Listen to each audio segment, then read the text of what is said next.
Բարև ձեզ, ուզում եմ մի պատմություն պատմեմ ձեզ, ուրեմն մոտ 1 տարի առաջ Ժնև քաղաքում պարլամենտական համաժողովի ժամանակ հանդիպեցի մի ռուս պաշտոնյայի, որը նույնպես եկել էր եւ մասնակցում էր այդ միջոցառմանը, իմ գործընկերը չէր, բնական է, այնց միջին դասի պաշտոնյա էր, որին ճանաչում եմ տարբեր հանդիպումների ժամանակ հանդիպել եմ հետը։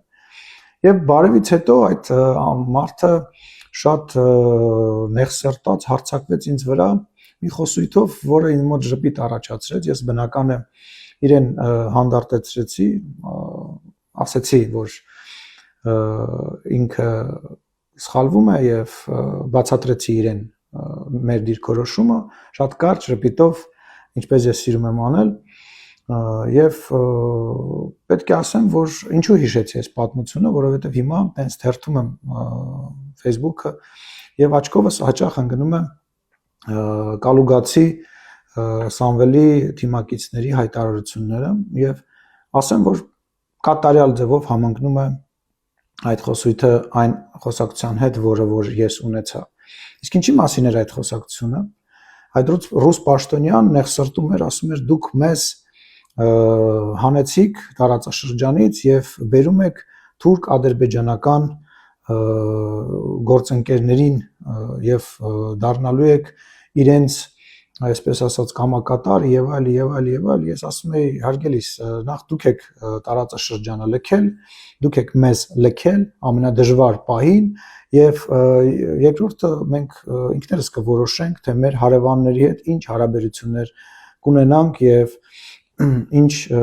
ձևով կաշխատենք, ինչը շատ զայրացնում էր։ Այս ամբողջ պատմությունը իրականում խաղաղության մասին է, որովհետև նորություն ասած չեմ լինի, որ ասեմ, որ խաղաղությունը մեր տարածաշրջանում ձեռ չի տալիս մեծ գերտերություններին, մասնավորապես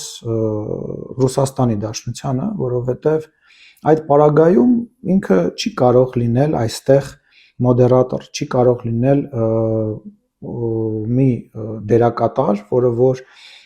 ինչ որ ձևով պետք է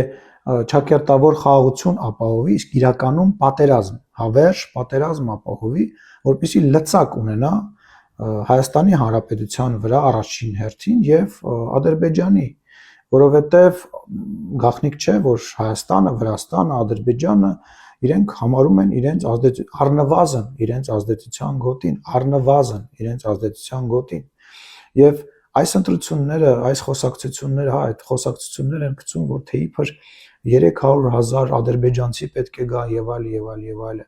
Նման խոսակցությունները սին են, սուտ են եւ գոյություն չունեն։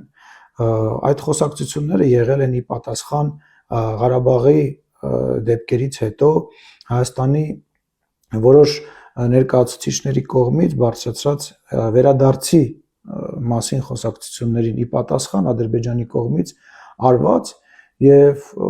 դա տարօրինակ չի, բայց այդ բոլոր խոսակցությունները օգոստոսի 8-ի համաձայնագրից հետո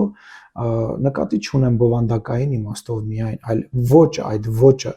մեկը մյուսի նկատմամբ ինչ որ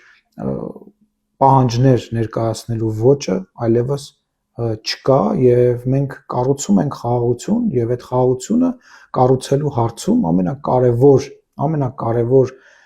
քայլը անելու է Հայաստանի Հանրապետության ժողովուրդը, ինչպես 2021 թվականին ընդամենը պատերազմից 6 ամիս անց անհավանական հայ ժողովուրդը իր իմաստությամբ, իր զգայարաններով եւ իր գիտելիքներով ուղղակի փակուղու մեջ գցեց աշխարհաքաղաքական բոլոր պլանները, բոլոր երկրների պլանները եւ վերահաստատեց իր անկախությունը եւ ինքնուրույնությունը եւ հունիսի 7-ի ընտրությունները նույնպես լինելու են խաղաղության եւ պատերազմի մասին, ցավոք, անկախ նրանից, որ մենք բազմաթիվ ձեռքբերումներ ունենք այս մի քանի կարճ պատերազմից ազատ տարիների ընթացքում մեր տնտեսության, մեր ապրելակերպի, մեր ազատությունների մեջ, այնուամենայնիվ այդ ընտրությունը լինելու է խաղաղության եւ պատերազմի, հավերժ պատերազմի մասին, որտեղ Հայաստանի Հանրապետությունը կախվածության մեջ է Ռուսաստանից, որտեղ ռուս օլիգարխը, կալուգացի օլիգարխը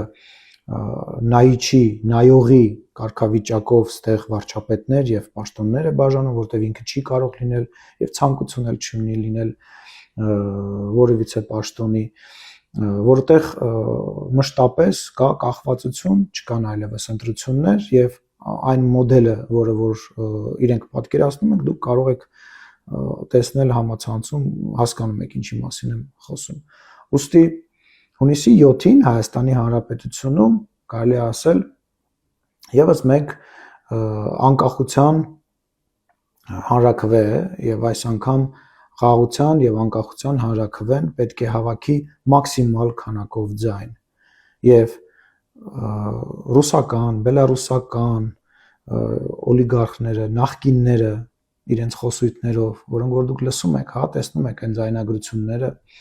որոնք հրապարակվում են քննչական կոմիտեի կողմից, որտեղ իրենք ուզում են վերադարձնել այն անցյալը, որը որ կորցրել են, որ իրենց լող լավ լինի, որ իրենց մոտ շարունակվի այն խրախճանքը, որը որ իրենք տասնամյակներ շարունակ անում էին Հայաստանի Հանրապետության եւ Ղարաբաղի ժողովրդի գլխին, ասելով, որ դե դիմացեք, մենք սա անում ենք, մենք սա անելու իրավունք ունենք, մենք կեղծում ենք ընտրությունները, մենք թալանում ենք, բայց կա անվտանգություն, ճակերտավոր անվտանգություն։ Այն ժամանակ, երբ որ անընդհատ սահմանին մարդ էր զոհվում։ Լինեմ կարճ, հունիսի 7-ին մենք պետք է փակենք այս միասին ձեր օգնությամբ, ձեր սատարմամբ մենք պետք է փակենք այդ էջը, անցյալի էջը, պատերազմի էջը, մեր երեխաների մահանալու էջը, Հայաստանից փախնելու էջը, օլիգարխների էջը, դրսից ներմուծված օլիգարխների էջը մեկ ընդմիշտ։ Եվ ես հավատում եմ դրան եւ շնորհակալություն եմ հայտնում այն աջակցության համար, որ ամեն օր մենք առնչվում ենք։ Լավ եղեք։